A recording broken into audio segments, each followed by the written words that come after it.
RTC ಸ್ಥಳ ಬಂತು ನಿನ್ನ ಹೆಸರು ಇಲ್ಲ ಕಣ ಆರ್ಟಿಸಿ ಬೇರೆಯವ್ರಿಗೆ ಚಂಪಲಮ್ಮ ನಾಗಮ್ಮ ಅವರು ಬೇರೆಯವ್ರಿಗೆ ಮಾಡಿಸೋದು ನಿಮ್ಮ ಹೆಸರು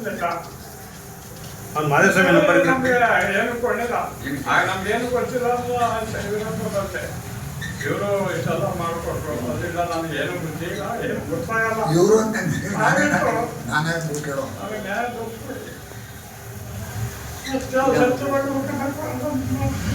ಅಂತಿದ್ದಾರೆ, ಒಬ್ರು ಹ್ಯಾಂಡ್ ಪೋಸ್ಟರು, ಒಬ್ಬರು ರೆಡಿಗೆ ಸ್ವಂತ ಅಕ್ಕರಿಗೆ ಕೊಟ್ಟರು ಮದುವೆಗಳು.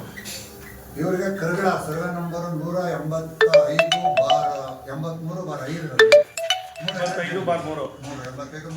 3 ಎಕರೆ ಜಮೀನಿದೆ. ಈಗ ಅವರು ಕಳೆದ ಎಂಜಾಯ್ಮೆಂಟ್ ಕೂಡ ಅವರೇ ಇದ್ದಾರೆ, ಈಗಲೂ ಅವರೇ ಇದ್ದಾರೆ. ಕಳೆದ ಒಂದು 5-6 ತಿಂಗಳಿಂದ ಹೋಗಿ ಅವರು ಏನಕ್ಕೆ RTC ಬೇಕು ಅಂತ ತಗೊಂಡಾಗ RTCನಲ್ಲಿ ಕೆಂಪಾಲಮ್ಮ ಮತ್ತು ಇನ್ನೊಂದು ನಾಗಮ್ಮ ಅನ್ನೋಂಥ ಇಬ್ಬರ ಹೆಸರಿಗೆ ಅದು ನನ್ನ ತಂದೆಯವರು ಅಂತೇಳಿ ಆ ಜಮೀನನ್ನ ಅಕ್ರಮವಾಗಿ ಖಾತೆ ಮಾಡಿದ್ದಾರೆ. ಅವ್ರು ಇಲ್ಲವೇ ಇಲ್ಲ ಅಂತೇಳಿ ಭೌತಿಕ ಖಾತೆ, ಆ ಭೌತಿಕ ಖಾತೆಗೆ ಸಂಬಂಧಪಟ್ಟಂಥ ದಾಖಲಾತಿಗಳು ಇಲ್ಲೇ ಇದೆ. ತದನಂತರ ನಾವು ಇದ್ರ ಬಗ್ಗೆ ನಮ್ಗೆ ಹೇಳಿದಾಗ ವಿಚಾರ ಮಾಡಿ VAನ ಕರೆದು ಕೇಳ್ತೀವಿ. ಅವ್ರು ಹೇಳ್ತಾರೆ ಇಲ್ಲ ಸರ್, ಫಸ್ಟ್ ಆರಂಭದಲ್ಲಿ ಏನೋ ಸಮರ್ಥಿಸ್ಕೊಂಡ್ರು. ಅವ್ರ ಹೆಸರು ಬಂದು VA ಮಹಾದೇವ ಸ್ವಾಮಿ ಅಂತೇಳಿ. ಆರಂಭದಲ್ಲಿ ಸಮರ್ಥಿಸ್ಕೊಂಡ್ರು, ನ್ಯಾಯಾಲಯ ಆದೇಶ ಕೊಟ್ಟಿತ್ತು, ಹಂಗಾಗಿ ನಾವು ಮಾಡಿದ್ವಿ ಅಂತ. ನ್ಯಾಯಾಲಯ ಆದೇಶ ಕೊಡಬೇಕಾದ್ರೂ ಕೂಡ ನೀವು ಡೆತ್ ಸರ್ಟಿಫಿಕೇಟ್ ಕೊಡ್ಬೇಕಲ್ಲಪ್ಪ, ಹೆಂಗೆ ಕೊಡ್ತೀವಿ ಅಂದಾಗ ಹೌದು ಸರ್ ಏನೋ ತಪ್ಪಾಗ್ಬಿಟ್ಟು ನಾವು ಕೇಳಿದ್ವಿ ಕೇಳಿದ್ರೆ ನನಗೆ ಒಂದು 1.5 ತಿಂಗಳು ಟೈಮ್ ಕೊಡಿ ಅಂತೇಳಿ ಪರ್ಮಿಷನ್ ತಗೊಂಡು. ಆರಂಭದಲ್ಲಿ ಆಗಲ್ಲ ಅಂದ್ರೂ ಕೂಡ ಕೆಲವು ನಾಯಕರುಗಳನ್ನ ಅವ್ರ ಕಡೆಯಿಂದ ಕರ್ಕೊಂಡ್ಬಂದು ಒಮ್ಮಗಳಿಂದ ನಾವು ಒಪ್ಕೋಬೇಕಾದಂಥ ಸ್ಥಿತಿ ಬಂತು. ಇನ್ನೊಂದಕ್ಕೇನು ಒಪ್ಕೊಂಡ್ರೆ ಅವರು ಕೂಡ ಶುಗರು BP 83 ವರ್ಷ ವಯಸ್ಸವ್ರಿಗೆ. ಅವ್ರು ಈ ಟೈಮಲ್ಲಿ ಇದಕ್ಕೆ ಕಚೇರಿಗಳಿಗೆ ಅಲ್ದಾಡೋಕ್ಕಾಗಲ್ಲ, ನ್ಯಾಯಾಲಯಕ್ಕೆ ಅಲ್ದಾಡೋಕ್ಕಾಗಲ್ಲ. ಹಿಂಗಾಗಿ 1.5 ತಿಂಗಳು ಕೆಲಸನೇ ಬಿಡುತ್ತೆ ಅಂದರೆ ಆಗಲಿ ನೋಡೋಣ ಅಂತೇಳಿ ಕೊನೆ ನನಗೂ ಪ್ರಶ್ನೆ ಮಾಡಿದೆ. ಆ ಟೈಮಲ್ಲಿ MP ಎಲೆಕ್ಷನ್ ಆಯ್ತು, ಹೆಂಗೆ ಮಾಡ್ಲಿಕ್ಕೆ ಸಾಧ್ಯ ಅಂತ. ಅದಿಲ್ಲ ಇಲ್ಲ ಸರ್, ಏನೇ ಆಗಲಿ ನಮ್ಮಿಂದ ತಪ್ಪಾಗಿರೋದು 1.5 ತಿಂಗಳು ನಾನು ಮಾಡ್ತೀನಿ ಅಂದರು. ಕೊನೆಗೆ 2 ತಿಂಗಳು ಕಾಲಾವಕಾಶ ಕೊಟ್ಟವನ್ನು ಕಳಿಸ್ಕೊಡ್ಬೇಕು. ಈಗ 3.5 ತಿಂಗಳಾಯಿತು. 3.5 ತಿಂಗಳಾದರೂ ಕೂಡ ಇನ್ನೂ ಅದು ಖಾತೆಗಳ ಜೊತೆ ಯಥಾಸ್ಥಿತಿಗೆ ಮರಳಿಲ್ಲ. ಹೀಗಾಗಿ ಇದಕ್ಕೆ ಸಂಬಂಧಪಟ್ಟಂತಹ 1 ಸೆಟ್ ಪ್ರತಿಗಳಿಲ್ಲ. ಇವತ್ತು ನಾವು ನಿನ್ನೆ ತಹಸೀಲ್ದಾರ್ಗೆ ಕಂಪ್ಲೇಂಟ್ ಮಾಡಿದ್ವಿ. ಯಾರು ಈ ರೀತಿ ಮಾಡಿದ್ರು ಅವರ ವಿರುದ್ಧವಾಗಿ ಕ್ರಮ ತಗೊಳ್ಬೇಕು, ಮತ್ತು ಮೂಲತಃ ಯಥಾಸ್ಥಿತಿಯ 3 ಎಕರೆ ಏನು ಇವ್ರ ಹೆಸರಿದ್ದು ಅವರ ಹೆಸರಿಗೆ ಆಗಬೇಕು ಅಂತೇಳಿ ನಾನು ತಹಸೀಲ್ದಾರ್ ನೆನೆ ಅರ್ಜಿ ಕೊಟ್ಟಿದ್ದೀವಿ.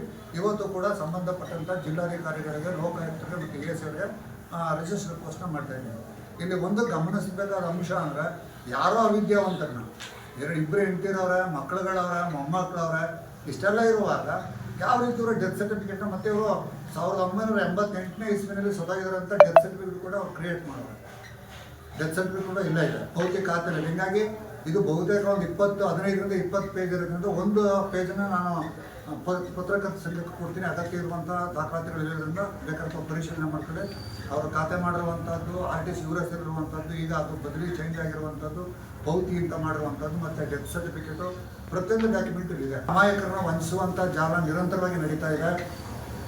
ಮತ್ತು ಅವರೇನೋ ಯಾವುದೋ ಒತ್ತಡಕ್ಕೋ ಅಥವಾ ಹಣದಾಸೆಗೋ ಬಲಿಯಾಗಿ ಈ ರೀತಿ ಅವರು ವಿನಾಕಾರಣ ಖಾತೆಗಳನ್ನ ಬದಲಾವಣೆ ಮಾಡಿಬಿಡ್ತಾರೆ. ಆದರೆ ಖಾತೆಗಳನ್ನ ಅವರು ಮತ್ತೆ ಯಥಾಸ್ಥಿತಿಗೆ ತರಬೇಕು ಅಂದಾಗ ಅದ್ರ ಕಷ್ಟ ಆ ಮಾಲೀಕರಿಗೆ ಗೊತ್ತು.